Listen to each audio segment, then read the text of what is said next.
on the lookout for 2 escapees from Clinton Correctional Facility.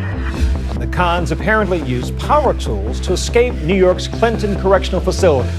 Their brazen and meticulous prison break seems straight out of a movie. They brought in hound dogs to go track them.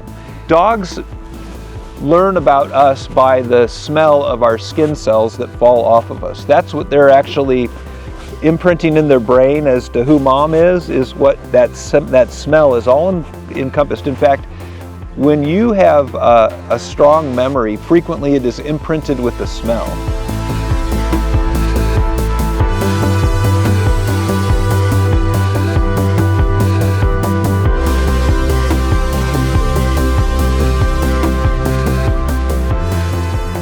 In 2016, there was a prison escape in upstate New York at the Clinton Correctional Facility.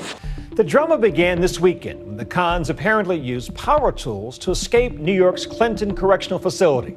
Their brazen and meticulous prison break seems straight out of a movie.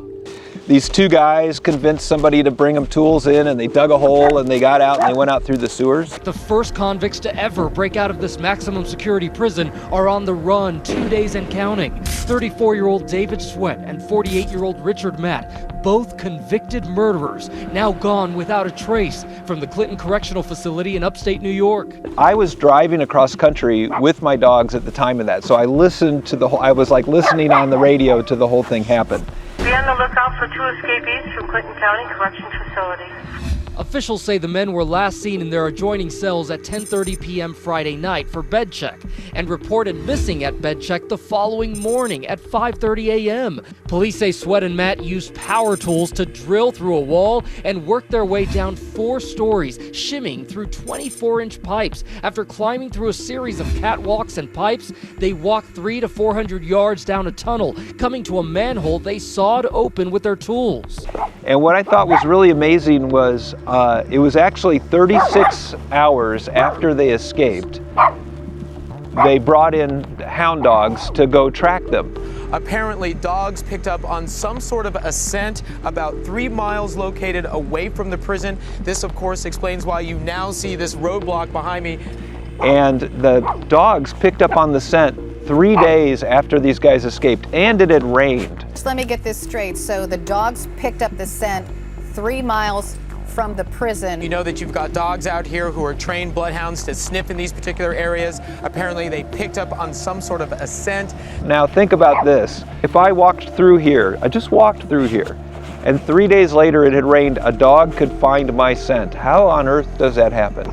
Dogs learn about us by the smell of our skin cells that fall off of us. That's what they're actually imprinting in their brain as to who mom is what that smell is all encompassed. In fact, when you have a strong memory, frequently it is imprinted with the smell.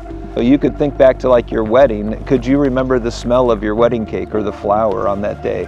I think of summer rain on hot asphalt. Like when I was a kid, it's got a very particular smell that reminds me of spring.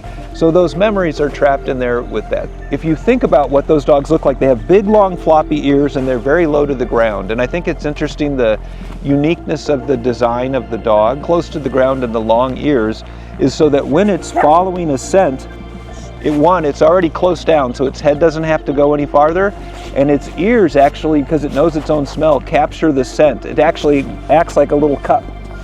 So it knows its own smell, so it goes past that, and it can stay focused on that smell. So it's a really amazing ability that our dogs have that we're not aware of, and they're picking up on that all the time. The minute they walk out the door, they're picking up on all that stuff. We got together for a filming yesterday. We sat down and Michelle said, gosh, I was so anxious. Getting ready, I had so many things on my plate, and I noticed it in the dog, that the dog was feeling a little bit anxious too. And the dogs are more sensitive than I think we ever give them credit for. My wife hates this one that I tell, is that my father-in-law bought a boat, and that boat was huge. He bought a really big boat. He'd never had a boat before. And the first night he took it out, they were gonna go overnight, like stay on the boat overnight in this lake. Big storm blew in. Get! Hold on! and started to blow the boat around. Now, if you've ever put an anchor down in a boat, there's a channel up in the front and the anchor line goes through it. Well, he's never had a boat. The boat's bouncing around, the cable comes out of the channel, and he's got to have his wife go up on top of this 50-foot whatever and try to get it into position. All of this is very intense, very stressful, and when he walks back into the cabin after that, the first thing she said is, "Oh my gosh, you smell." The scent of fear. Our body releases all kinds of chemicals when we get into stressful situations, chemicals that sometimes when it's an intense enough situation, others can pick up on. But it doesn't have to be that intense for them to pick up on it, because I just said they could, 3 days later, could find your skin cells scent on grass. So we have to be aware that whatever is going on in our life frequently shows up in what's going on with the dog. And a good example of that is just in how we greet other animals. So if a dog's coming at us from a distance, I used to frequently wrap that leash around my arm and tense up and be prepared for that battle. All of that is telling the dog unconsciously that there's an intense situation coming up, so they should prepare. And that's what we don't want to do as handlers. That's so hard as a handler, to turn off your stuff and just be focused on the dog. Rome wasn't built in a day, but the saying is actually, Rome wasn't built in a day, but they were laying bricks every single day. You know, you are laying bricks in the foundation of your relationship with your dog and this process every single day.